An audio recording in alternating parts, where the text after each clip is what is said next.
All right, Kyle, the red light came on. Some people drop right now. Do you want to go up forward? You nervous at all? You feel okay? You good? He's good. He wants to go, guys. He's going through with it. He's good. We're doing the interview. Well, Thank you for the kindness of worrying about my well-being here. I appreciate it. well, Kyle, why don't you do me a favor? Tell my listeners a little bit about who you are and what your company does. Yes. My name is Kyle Kaczmarek. I'm the CEO and founder of ManifestTV, and it is an OTT app startup. And we like to think of ourselves as the Amazon of health, mind, and body wellness. That is our very bold and bullish ask and task, but I'm excited. Yeah, that's cool. Well, let's break that down a little bit. That feels like that's Sure. a big statement. Kind of walk through what that means and kind of like, when you're saying, health and wellness, what does that actually mean in your space when it comes to, TV? Sure.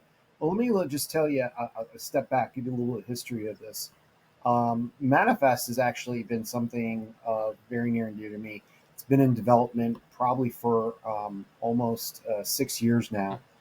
In a previous life, I was with somebody, my wife, who got very sick for 5 years, bedridden for two. Mm, And when we could not, Western medicine could not help us, and we weren't getting answers, and we were left to our own designs with YouTube. mm, As you can imagine, that's that's a hit or miss there, right?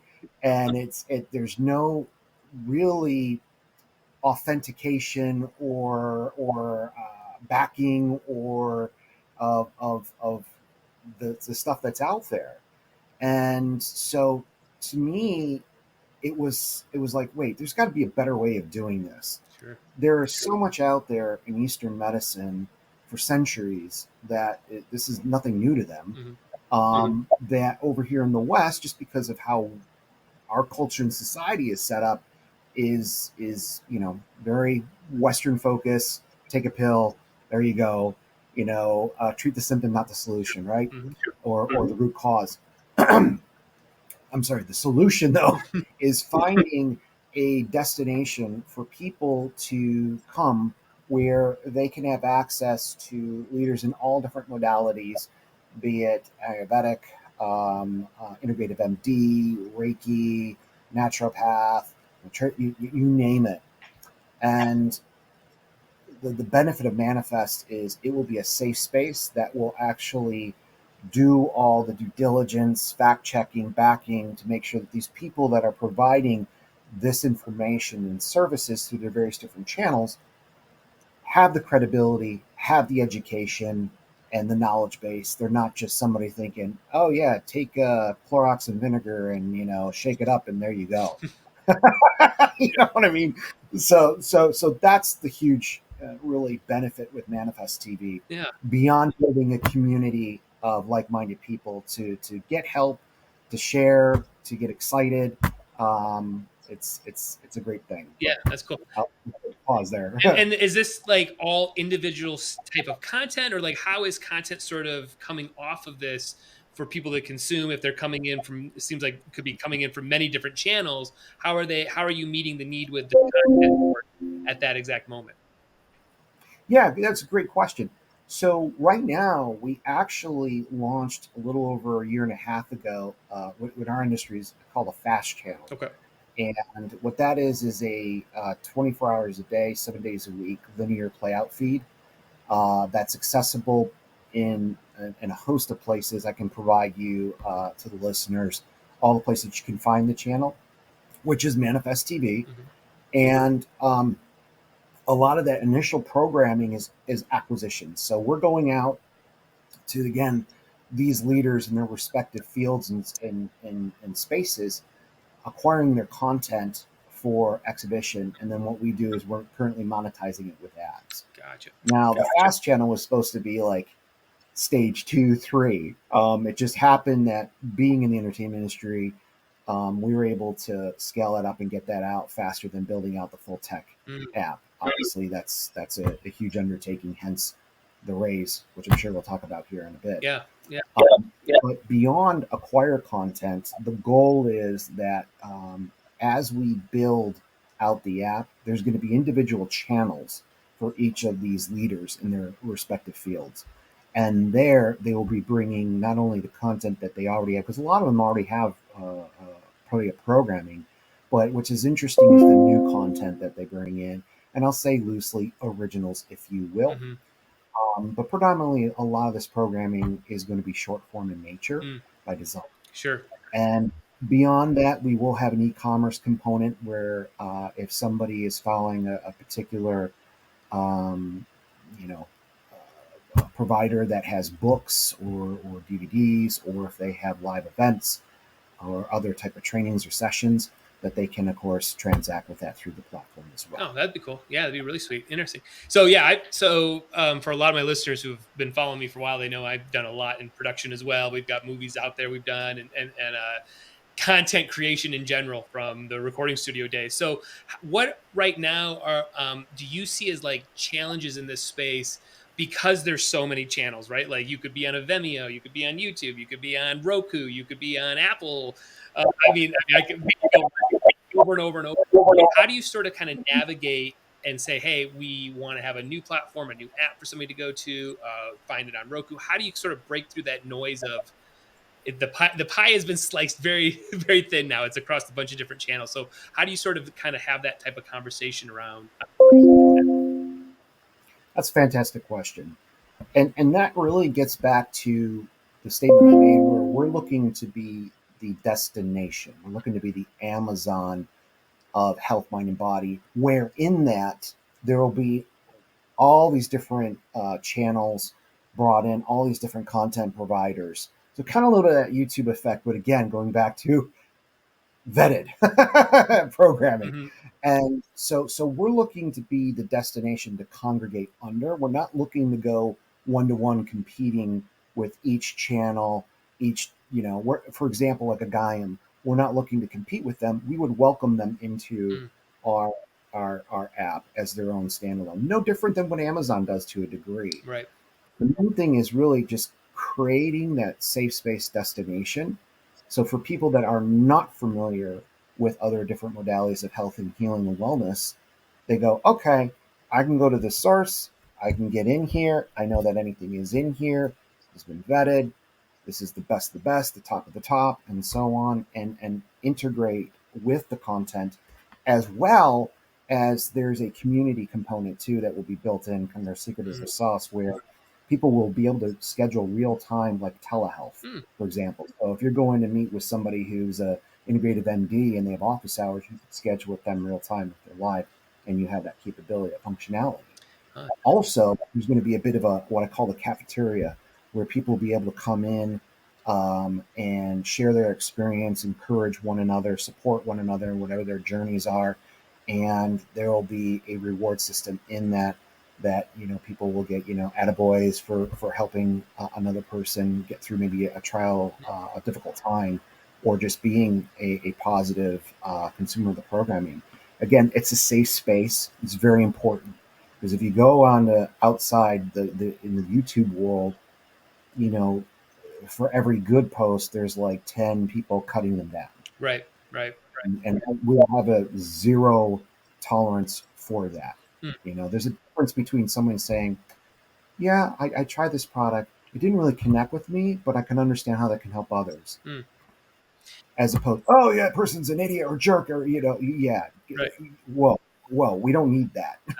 There's too much of that negativity in the world, and we're trying to get away from that by Sure. creating this business, right? So, Because again, if people are coming there, they're looking for a better quality of life, better health and healing, and really like a refuge, if you want to think of that. right. How do you sort of, I guess, think about, I call this the goldfish effect. Like, I could watch something on TikTok. I could Google it here. I could go to WebMD. I could go to Amazon and probably find something, right? I'm sure there's a piece of content almost everywhere, every blog source out there. How do you see kind of breaking through that and keeping that goldfish, for lack of a better term, actually coming back and continuing to use, and probably, I'm assuming, go deeper and deeper into your vertical to feel that safe. I mean, you've used the word safe quite a bit, but like that's going to probably take a little bit of time, in my opinion, for somebody to kind of get down into that. So how do you kind of think about, I'm one click away to TikTok, and now I'm down another rabbit hole. So how do you sort of see somewhat walling off conversations between channels? Yeah. So, um, two things. One in particular, uh, yes, customer acquisition is definitely going to be probably one of the biggest consumers of capital, right? Mhm. It's with any platform. Right. If we look at it, you know, Hulu has struggled with that. At one point in time, Netflix has struggled with that. Amazon, everybody's gone through that. Just recently in the trades with Chicken Soup Through the Soul, we could do a whole case study on what went wrong there, right? Mm-hmm. Hmm. And so, what we have to do is be very strategic in when we roll out to market. It's really promotion, marketing, and targeted promotion and marketing. We already have all the research and data points to support where we think our ideal consumer is, Mm. and we want to track them in there.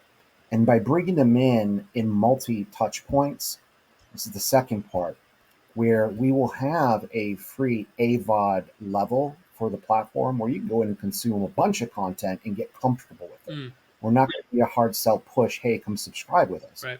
But if they find that they're connecting and they're enjoying it, then there's a subscriber level that unlocks everything. Mm. And let's say they're even still skeptical. They're like, wow, I really like this person. I'd love to get their book. Well, then there's the a la carte e-commerce component as well. So what I've learned being in the entertainment industry for 30 plus years is it is not a one size fits all. And I think that's where a lot of people, a lot of other platforms run short or channels run short, is they kind of pigeonhole them to a one model type, Mm. as opposed to having a kind of choose your own destination, if you will. Mm. And I think that is really going to be instrumental in this. Mm. Don't get me wrong. Yes, marketing dollars and promotion nutritional sense, that's going to be crucial to this as well. And we have that built out. Yeah. And that's why are doing starting with WeFunded, but then separately we have a substantial equity raise coming later in the year. Gotcha. Walk me through a little bit on just the content creation process and how it's maybe thought of, maybe some of the internal conversations on when you're going out to seek this type of content. Like, what are metrics you're trying to hit? What are you thinking about? Like, what's in the brain when you're looking for that? Yeah, well, what right now we're relying a lot on our content creators, our partners, or else you'd use the word influencer, but let's just say thought leaders in their respective Hmm. fields. For example, Vonda, which is she's a wonderful woman out of Atlanta. She's got the Vonda House. She is a rising star with us, and has years of history to work in helping people through various different challenges, whatever it may be. She has her own solve bar. She has her own line of various different beauty products and things that are of clean, positive, no metals, no toxins, things of that nature on the health side. So she starts building a lot of her own content. Mm. So she's doing her own episodes. And again, that's the part is we're not looking to steer like a narrative, right? We want these creators, these individuals to come to us like a Vonda that says, hey, I believe in this, and they have their own voice already. They have their own audience. And going back to your previous question, that's another big part of it. Mm.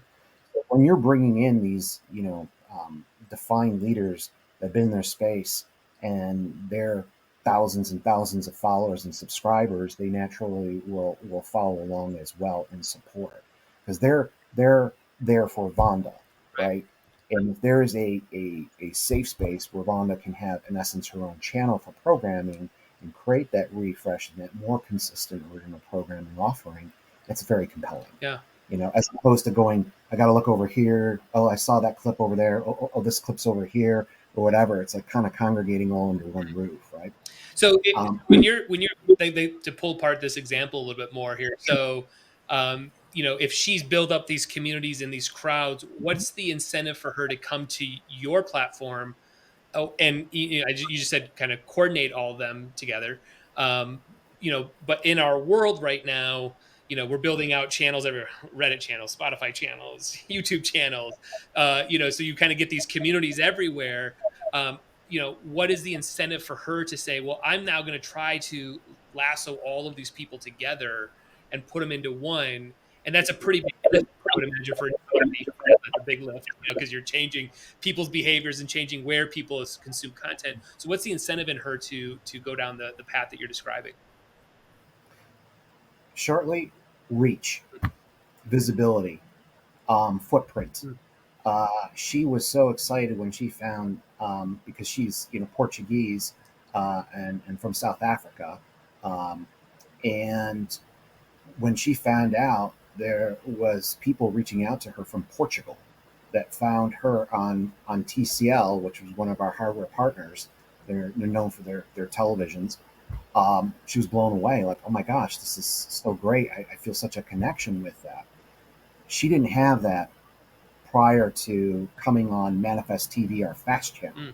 So if you can imagine if she has her own channel within Manifest TV that has that breadth of reach, right?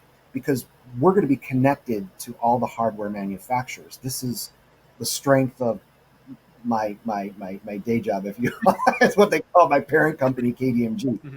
who's been in the distribution business, entertainment industry for 30 plus Yeah. years. So we have all those strategic relationships with the hardware manufacturers, with the streaming platforms, that we can expand and have that visibility, that touch point. So in essence, when someone searches out Vonda, it will just take them right here, and then you can get into the deeper dive of, all right, I want to what content on the jazz night at the Vonda Mm. house she has. Mm-hmm. What about her solve bar, with the Sal Ponto and sage and cleansing, Mm. and so on. Or you know what, she has this great spritzer, this energy healing and uplifting. What's going on with that? But it's all right there and organized. Sure. That's part of the app too, is the whole technology and how we're building out that dashboard is not going to be the Netflix Mm. or or Amazon. And I've heard this so many times, and this is the part which is really great, because I've seen what other streamers have done in content, and the one thing that kept coming up over and over is, stop giving me stuff you think I know what I want to Mm. watch. Just because I watched one World War II documentary does not make me a fanatic. Right. Making me look bad, and or you know, I'm tired of having to sit there for an hour and I can't find something to watch. Right? Yeah. You have to have diversity. You have to have diversification. So part of the program and the algorithm in that is, out of the gate, we've developed a litmus of questions that will be asked of new users. Why are you here? What are you looking to do? What are you looking to achieve? Mm. And instead of a one and go away, you never hear from again, it actually follows you through your experience and checks in routinely to see, hey, where are you at? Mm. Is this relevant to you? And it will make recommendations based on actual, what your ask is and what you're doing. But at the same time, that user can customize their channel, their dashboard, excuse me, Mm-hmm. show up their best top 12, top 10 people that they're following, and that's it. Oh, You're going to be inundated with all this other noise if they don't want to. right. Got it. So it's a bit of that strategic algorithm and targeting, but also really kind of listening to the consumer. Mm-hmm. Don't just take, okay, I watched this one thing and you think that now I'm this person and label me generically. Or, which a lot of the streamers don't admit this, is they're also force feeding what their agenda is as well. Sure. Anybody that tells you different, that's a lie. Right. They know that they have their originals or where their cost expenditures are. They're going to drive that up first and foremost, because that's their agenda. Mm. With us, we have no agenda. Right. Interesting. So how do you foresee quality control on the content, right? When you have now a lot of different looks and feels, frames, formatting, preferences. This is all I can afford. I don't even know. You know what I mean? It could be all over the place. So I guess when you're Yep. standing back and going, the experience that we want to make sure that we're presenting Is there a quality standard though that has to be happening in this curation process? Absolutely. Yes. Well, I'm sorry. Excuse me. And then we're working day. It's a Wednesday. We're all working. Yeah. you know. With that, that's a great question. And yes, and that's such an important piece to the puzzle. Mm-hmm. Is on the very very front end. There's various different layers that we have. So we're going to actually have research on people's credentials, validation of them. They got to provide that documentation. Mm-hmm. They also have to provide driver's licenses and or passports or some type of identification to back up who they are, along with recommendations as well. And we will be doing a criminal background check too. If they are, you know, a sex predator or something like that, they're not going to be on the platform. Sure. That's just, because we want to create that safe space. Right. So unfortunately, but fortunately, just before you even get to publish anything, there's going to be a huge filter process in place, right? The second stage of that is the people that we are looking at to be leaders in ManifestTV probably already have been doing something like this, or used to production, or used to being on camera or on a podcast or something of that nature, such as yourself. You got your own studio. This is what you do. Right. So to some degree, they're already going to be at a certain level, right? Mm-hmm. Even that, we have a kind of our probation period, if you want to call it that, where they have to submit the content to us. We QC it, we review it. We're used to the standards of an Apple TV and a Netflix, their expectation. Mm-hmm. We take that same approach, make sure the quality's there. After a certain period of time of consistency, where we feel okay, they've got this, they their standards really good, we're having no issues, then they'll have kind of a little bit looser reins where they can self-publish. I'll say the true version of a YouTube. Right. But even then, it won't be instantaneous, because we will have basic fact check and also quality check on the content before it actually goes to air. So there'll be a slight lag in that, but it won't be as of, you put something up, you have 74 hours until the approval process is complete. Gotcha. And that, unfortunately, is not an instantaneous thing. But when we did our polling out to a various witness group, if you will, one of the feedbacks that we got was that, we're okay quality over quantity. Okay. And there was a lot of complaint about how good the product is, or how knowledgeable the person is, conflicting information. So that tells us is, what, if we have to take a couple extra steps to make sure that this programming is at the best and these people are the best representation, then that's okay. Yeah. In the end of the day. Gotcha. Well, I guess, with that in mind, then my next question goes into scale of content, and look at the content library. So there has to somewhat, I would imagine, correct me if I'm wrong, some formula in your mind of like, well, we want people coming back, right? So if there's no new content and they're like, cool, I got the 30-minute thing, I'm just, right? Why am I coming back? So there's some I don't even know, some tug and pull around, good quality content, and like, no, we need new stuff. And how much pressure are you then putting back on these potential partners to say, I need an episode a day, once a week, whatever the frequency. How do you sort of lean into that and make sure that there's always fresh content for the audience? Absolutely.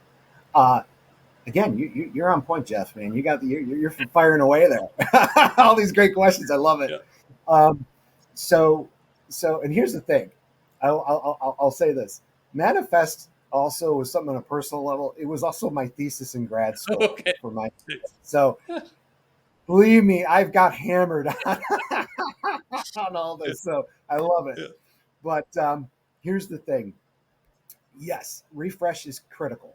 So even before someone could have a channel or request that they want to have their own channel, there is going to be a certain minimum requirement of hours of programming to even launch, and then there's going to be a certain expectation on refresh, and it's like a report card, so you got to keep up with Yeah. that.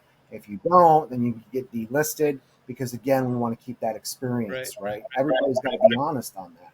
Now, you said, well, if someone just has a 30-minute clip, which really is amazing, and it's a thoughtful, um, I'll say micro documentary, if you will, whatever it may be, Mhm.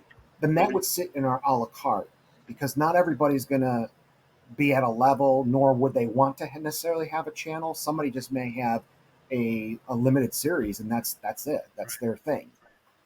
So we are going to cater to both Mm. sides, but definitely if it's a leader with their own branded channel within Manifest TV, there is expectations of refresh and Yeah. how often content has to be up there in minimums, Gotcha. of course. Gotcha.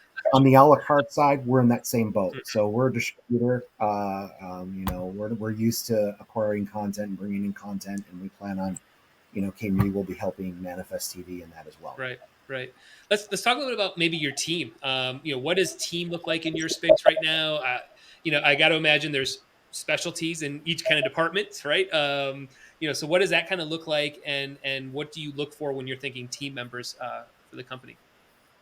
Well, right now, since Manifest TV is a startup, it is a tech build. We are on that tech space, if you will. We have been very fortunate to bring a phenomenal advisory team to the table to help make sure that this gets built out and set up the right way. That we have a good enough representation from, again, the manifest consumer, but also people that sit in different fields. Like, for example, we have an advisor who's from Nike. Mm. We have a phenomenal actress, martial artist, legacy author, and she's a recurring star in Star Wars, the series. I'll leave it at Yeah. that. Great friend, but you can go to our WeFunder, you'll see all this information. We have people that come from a marketing background, legal, Yeah. compliance. We have doctors of chiropractic, integrative. We have a dear friend of mine, Jason Peterson, who's also our lead investor currently. He comes from a wealth of knowledge and background. He has Go Digital Media Group, which is his company. He's built out. He's got 7 companies underneath it. Mm.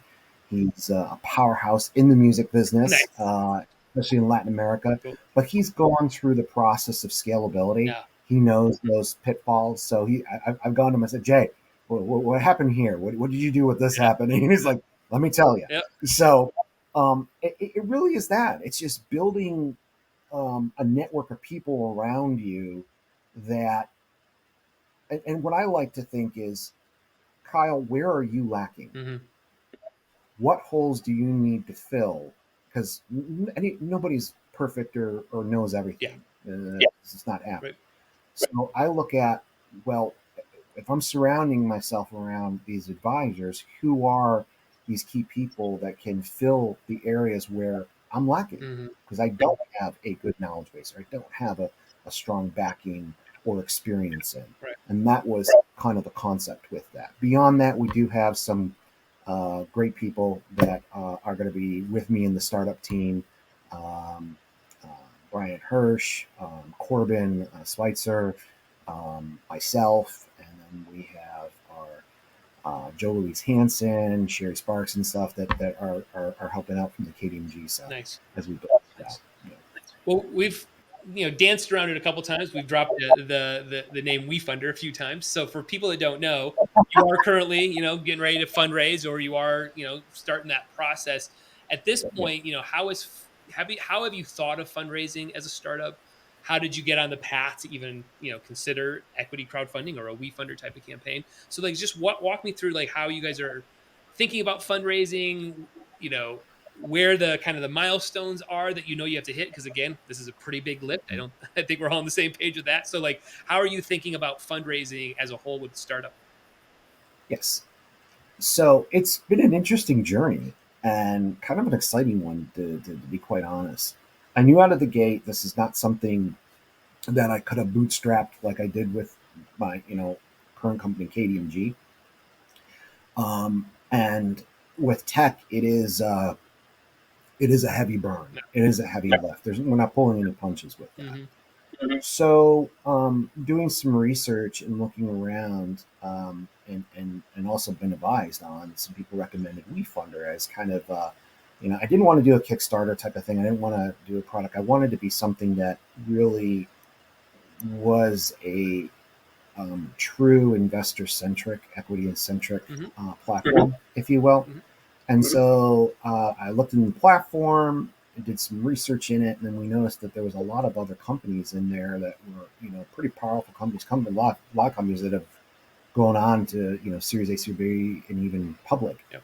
So that's always a positive. And I wanted to be in the light space. You know what I mean? Yep. And so that was a big part of it. And then also I like the idea of their standardization. I like the idea of the various levels that you have to go through, the various steps as you alluded to, milestones. It just again feeds into credibility, and that's what we're about. Yeah.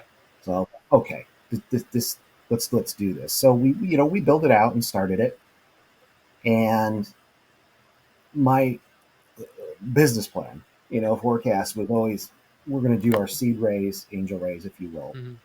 And then probably about 2 to 3 in, we're going to do a Series A. Gotcha. One thing led to another, where a total outside private group, which I've been blessed with, comes in. They're like, "Oh my gosh, we love this," and they just happen to be, very well connected with a lot of home offices, and just phenomenal group of people. Said, "Well, let's do it all now. Why we got to wait?" Yeah. I'm like, "Oh, okay. That's a big check, though." But they're like, and they're more like bigger. I'm like, okay. Yeah.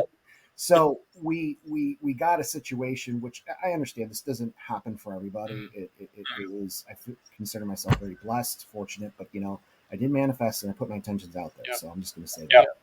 But we'll be bringing them in and closing around in the fall, around about November of this year, which is really going to be the huge lift. They're the ones that bring the substantial capital to really, drive this forward.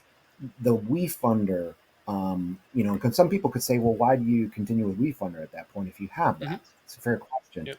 The reason being is I didn't know that opportunity was there. Mm-hmm. That came after the fact, is after we're long down the road, and we already had a lot of friends and family, people near and dear to me, that stepped up and said, "Hey, we believe in this, Kyle.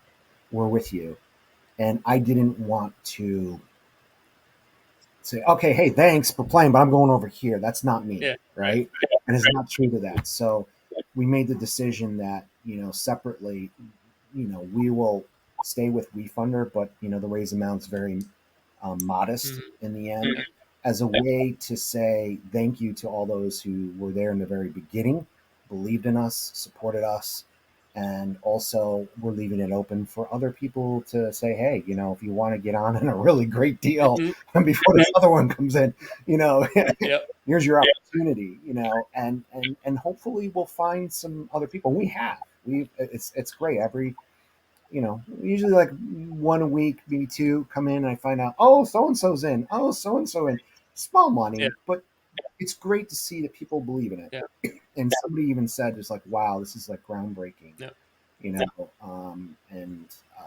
I'm just touched by that. I look at it, this is not me, or I just had an experience, and I know that I'm one of millions that are probably through that or facing that, and I just happen to have a knowledge base or an expertise in a certain segment of an industry that was like, well, let's build this. Let's make it happen. Yeah, so that's very cool. Yeah, our WeFunders there, and again, I think we're capping out in that particular raise at 500, but still plenty of space if people want to come in and come aboard and be a part of it, and we definitely welcome that. Very cool. Awesome. What's keeping you up at night right now?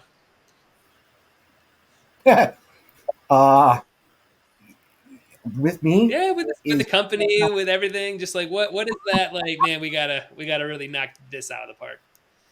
it. Well, now especially with this looming bigger raise that really will catapult us significantly. Hmm. Because beyond that, your next step is, what are you going to IPO, or will you exit? Or, what's that next level? Yeah. Because you're already there, right? Hmm. Which is great because it allows us to ramp up real quick, Yeah.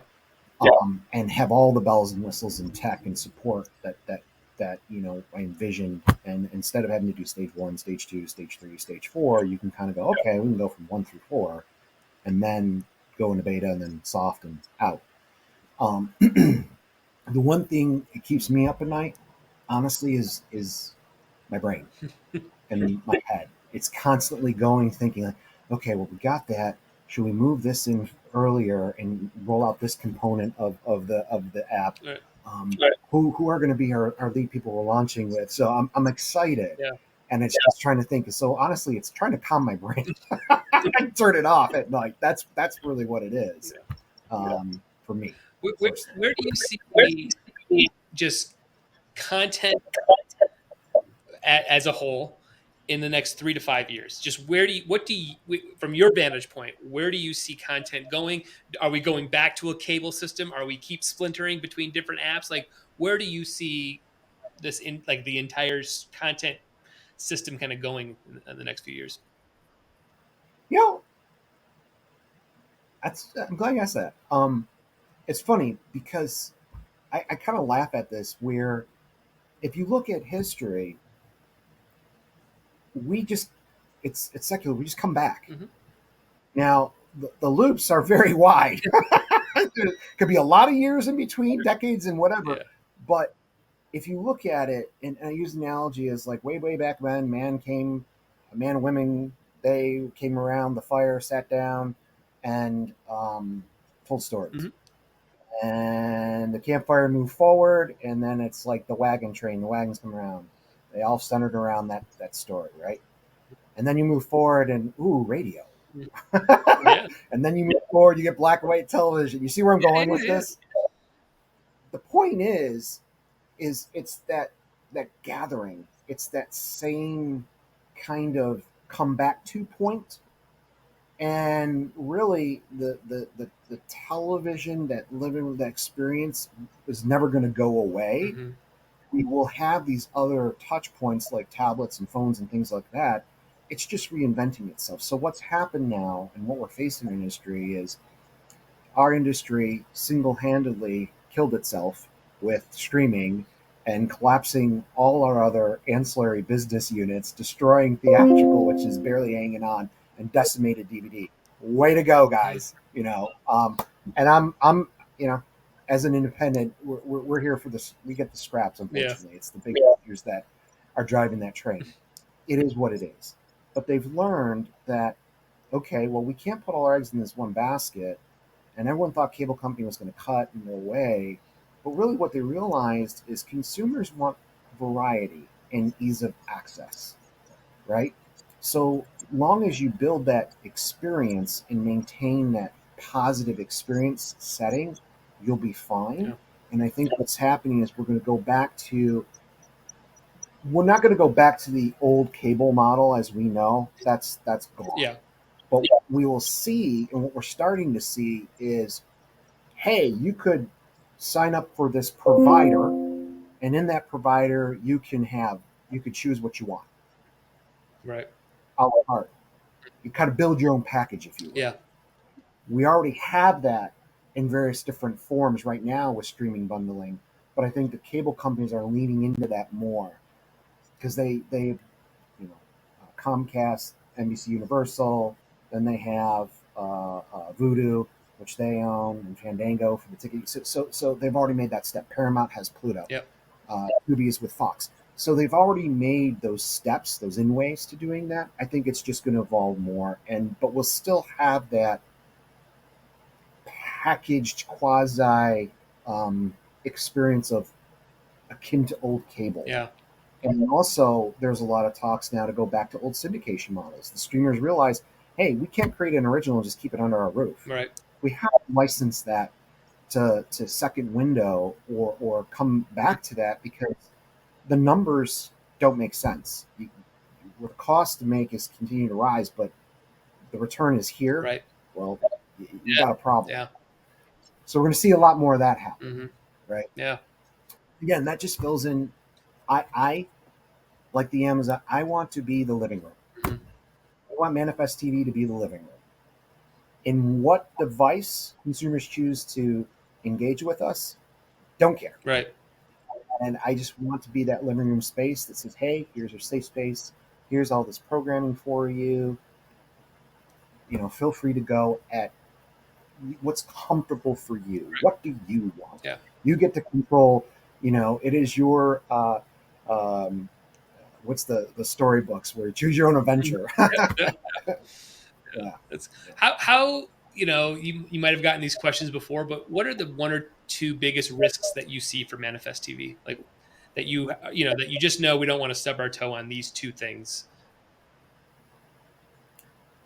I think we're going to have to be careful when certain people make claims to certain things. So regulating is going to be a big part of that. Also, the whole component of building out being HIPAA compliance for the telehealth thing. Mm-hmm.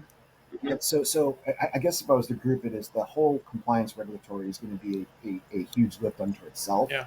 And making sure that we, really stay agnostic and not, seem like we're leaning one side or the other and favoring one of them. Mm-hmm. Excuse me. It's very much, hey, we're providing the opportunity. We're not telling you or saying, hey, do this.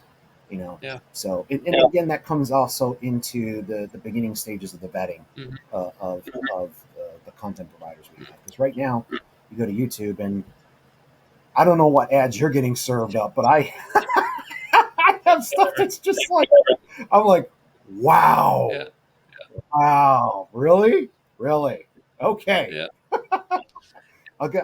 It reminds me of the movie My Big Fat Greek Wedding. I forget the actor's name, or the character was the dad. Mm-hmm. And the solution to everything was spray Windex on it. Yeah. Yep. And I see a lot of that. I'm like, oh my God, no, this is bad. All sorts of bad. Yeah. Yeah. And don't get me wrong, there are real people, credited people on YouTube too. Please don't feel like I'm bashing it. I go there for my how to fix an auger and an ice machine. You know what I mean? Yeah. Yeah. So don't get me wrong. It serves its purpose, but it's the wild west. Yeah. It totally is. How do you what's the revenue models in this business plan here in terms of content creators, yourself? How do you guys kind of how's the pie getting chopped up in this model? Yeah. I mentioned that early on a bit. So we have various different levels of monetization. So there's ad inventory. Mm-hmm. It's your standard, kind of broadcast model. There's a CPM, and then there's, the ad dollar gets split. In our industry, it's usually just pretty like 50-50. Yeah. So 50 to us, 50 to the content creator. Transactional a la carte. So there'd be like TVOD or regular e-commerce purchases, books, whatever. Yeah. And very similar Amazon, we have that model. Mm-hmm. And then there's a subscription model as well, which content creators will get to share in that that expectation. So it's nice because there's various different revenue streams by design. It's not that just all in one bucket, right, because that doesn't work for everyone. Yeah. So, yeah. Do you have, like, when you're thinking about projections and scale of where this is going, do you have things in your mind of like, we need 1 million users per day, or I don't know what the numbers are, but like, do you sense of like, for this to really kind of take hold, this is where we get over the mountain, right? Like that first initial kind of push, when you're thinking about viewership and eyeballs and just audience, like, do you kind of have a sense of that yet in your mind? We do. That we have all that data figured out. I don't want to get too deep into that, but for obvious reasons. But I've shared a lot already. But Yeah, I mean, we do have a runway. Hmm. We do have a good sense of what is a good track rate, how much of a retention, customer acquisition again, Yeah. how many impressions per day, per hour, you know. So thankfully, we got to learn on the backs of others, you know, what works, what doesn't Yeah. work, right? So we have a pretty good gauge on that. Yeah. That's cool. Good. I don't want to get too particular Yeah, on. no, no. I wonder how much you guys are in the weeds of like just thinking about that around, you know, X amount of content and just really putting together this sort of roadmap around, all right, these are again, I go back to this like year milestone. I got to imagine like if we hit this, that's a big day for ads or impressions that we're getting, right? And all of that's got to be, I would assume, momentum into, you know, the next conversations with the next creators and the next, you know, hey, we're doing this and then these numbers are hitting. So it's really good that those are kind of being thought of right now. So where should we Very, go? Yeah. very deep, Yeah. very deep into Yeah. that. Data is I come from much of a data mindset, Mhm. analytical mindset, Yeah. but against the analyst in me. Mhm. So that was a big portion, and what you know our investor group that is excited to be on board was blown away with how deep it was. Yeah. Now, granted, yeah, this was also my thesis, so I went I went a practical route, but I was put through the task, so I had to back the research, I had to back the marketing, Yeah. I had to back up data. Hmm. You know, how did you get your everyone? How did you get your valuation and all that other Yeah. stuff?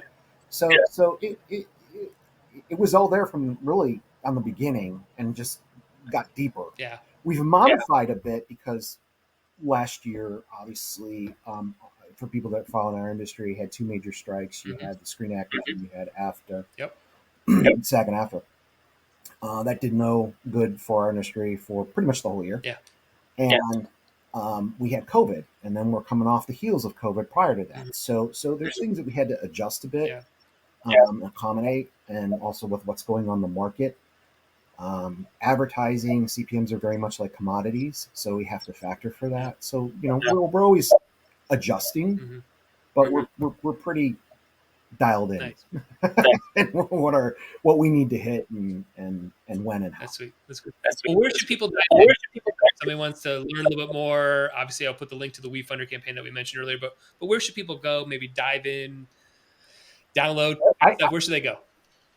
well, here's the thing. I'm always happy to investors can reach out to me. Cool. Um, and I would say the first start part, go to WeFunder because it's a wonderful deck and page. There's a great video there that really explains it all. Hmm. It was produced, and then you can see our deck and literally step by step what our expectations are, what we're looking to do, and when. You get to see the team that's behind it. I think that's a good start Cool. place, or starting point, excuse me.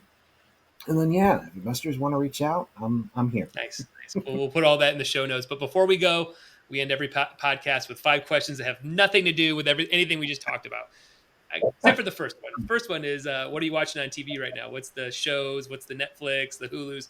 What are you consuming right now? Oh boy, that's a tough one because I almost feel embarrassed, but guilty pleasures. Yeah. I Shogun. Oh, yeah, I'm that was catching very up. good. Oh, yeah, my wife and I just finished that. The recent season of Top Chef. I'm behind on Yeah, that. very good. I love some Top Chef.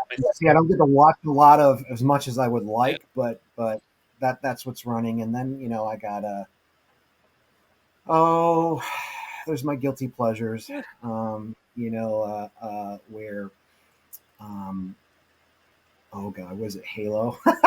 That's serious. It's all and it's procedurals and stuff like that. You know, when I'm not doing everything else. Sure, sure. How about podcasts? You listen to any podcasts right now? I do. I'm all over the place in the podcasts. Let's see what we got right now. Yeah. Um, uh, Bear with me a second. Yeah, yeah. That's a great question. You may have to edit this while I load up my page. Okay. Good.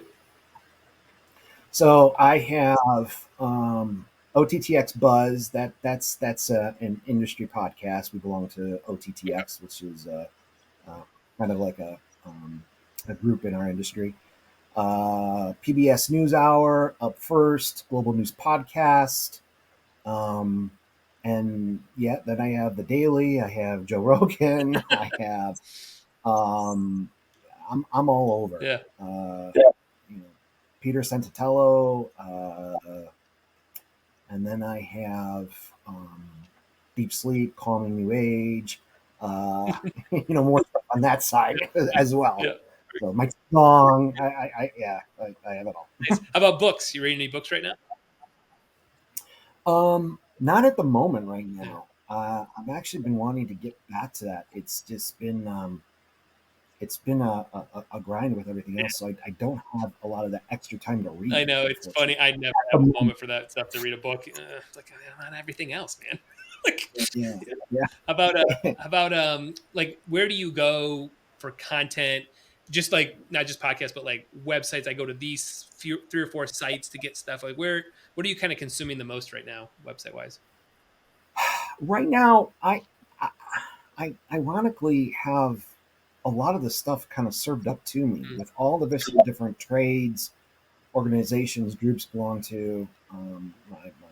What I have through, I primarily use Spotify, newsletters. A lot of that stuff just comes to me, Right?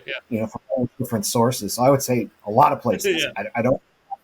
I don't have one specific source, if you will. Okay, gotcha. How about songs? What are you listening to right now? Any music, right? I am a closeted metalhead. Nothing wrong with that. I love my metal. I will.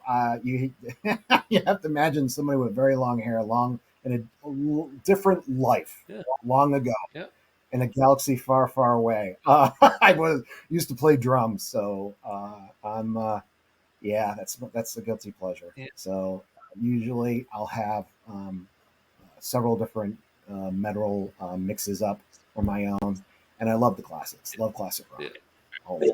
Yeah, that's how I got fuzzy. I had a full mohawk with feathers in it in my rock and roll days, and then I had children, and my hair fell out. Then I started working with startup companies as an agency, and my hair completely fell out. Yeah. So I'm trying to stop mine as best I can. Hold on, man. Hold on. I'm trying. Hold on. Well, Kyle, I appreciate you taking time out of your day. I know it's a busy schedule right now for you. This is a great conversation. I'm excited to share it out. I love what you're working on. I love this industry you're in. I love what you're trying to do there. It really is amazing. And kudos to you, man. And keep at it. I appreciate it. Thanks so much for your time. Thank you so much. Really appreciate it. Thank you for reaching out, Jeff. I think what you're doing is amazing.